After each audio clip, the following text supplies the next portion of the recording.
दक्षिण सोलापूर तालुक्यातील मंद्रुप येथील सुप्रसिद्ध असलेलं जोडमट्टी वस्ती येथील भ्रमरामिका नवरात्र महोत्सव मंडळ हे गेल्या अनेक वर्षापासून देवीची प्राणप्रतिष्ठापना करतात।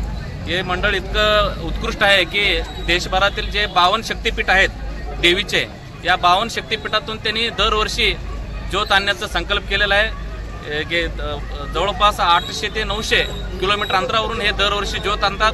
यावर्षी भ्रमरामिका नवरात्र महोत्सव मंडळाने कुठल्या शक्तिपीठातून ज्योत आणलेली आहे हे आपण जाणून घेणार आहोत। मंडळाचे संस्थापक अध्यक्ष शिवपुत्र जोडमोटे आणि मंडळाचे विद्यमान अध्यक्ष माळप्पा घाले हे पुढील माहिती आपल्याला या ठिकाणी देतील। नमस्कार, मी शिवपुत्र जोडमोटे। आमच्या मंडळाची स्थापना सन 2018 मध्ये झाली। यंदाचा हा 8वा वर्ष। गेल्या 7 वर्षापासून आम्ही प्रत्येक वर्षी जवळपास 700-800 किलोमीटरवरनं ज्योत आणलेला आहे। त्या ठिकाणी वणीवरून असेल आणि माहूरगड असेल, म्हैसूर असेल, कोल्हापूर असेल, तुळजापूर असेल। यंदाच्या वर्षी त्या ठिकाणी आम्ही कोलोर, मोकांबिका आणि शिर्सीची मार्कांबिका, त्याचप्रमाणे सौदत्तीची यल्लमा व बदामी बनशंकरी येथून हे आणि तुळजाभवानीची अशी 5 ज्योत या ठिकाणी घेऊन आलेलो आहोत। आणि या मंडळाचे यंदाचे उत्सव अध्यक्ष माळप्पा घाले यांच्या नेतृत्वाखाली, तसेच त्याप्रमाणे उपाध्यक्ष शिवानंद बेलाटे, उपाध्यक्ष सुधीर लोभे, मंडळाचे आधारस्तंभ निलेश जोडमोटे आणि सर्व सिनियर लोक आहेत त्या ठिकाणी। साताप्पा जोडमोटे असतील, रेवणसिंह जोडमोटे असतील। विशेष करून मी या ठिकाणी सर्व सदस्य पावसा पाण्यामध्ये गेली 4 दिवस झालं सतत पावसामध्ये त्या ठिकाणी न विजता, कुणाला न इजा होता या ठिकाणी सर्व सदस्यांनी तन मन धनाने या मंडळाला सहकार्य करून सर्व सदस्यांनी या ठिकाणी सुखरूपपणे आज या ठिकाणी पोहोचलेलो आहोत मंद्रुपमध्ये। आणि संध्याकाळी या ठिकाणी देवीची प्रतिष्ठापना होईल आणि अशीच या मंडळाची भरभराटी हो असं मी देवीचरणी प्रार्थना करतो आणि थांबतो। जय हिंद, जय महाराष्ट्र।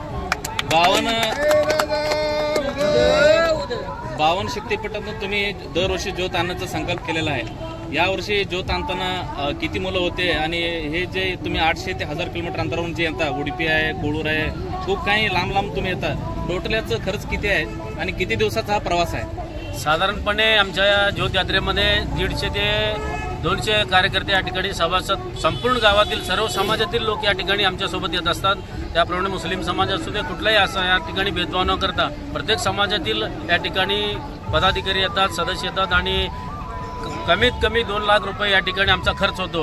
कारण आमच्यासोबतच सर्व जेवणाची व्यवस्था असते, नाश्त्याची व्यवस्था असते, आचार्य असतात। असं कुणाला म्हणजे कुठल्याही प्रकारचं अडचण येत नाही अशी आम्ही जबाबदारी या ठिकाणी सिद्धलिंग जोडमोटे असतील, महादेव जोडमोटे असतील, सर्व हे आमचे जे मंडळाचे कार्यकर्ते असतील, सर्व त्याचं न म्हणता प्रत्येक कार्यकर्ता हा मंडळ माझा या इच्छेने या ठिकाणी काम करतो। त्यामुळे आम्हाला कुठल्याही प्रकारची अडचणी येत नाही।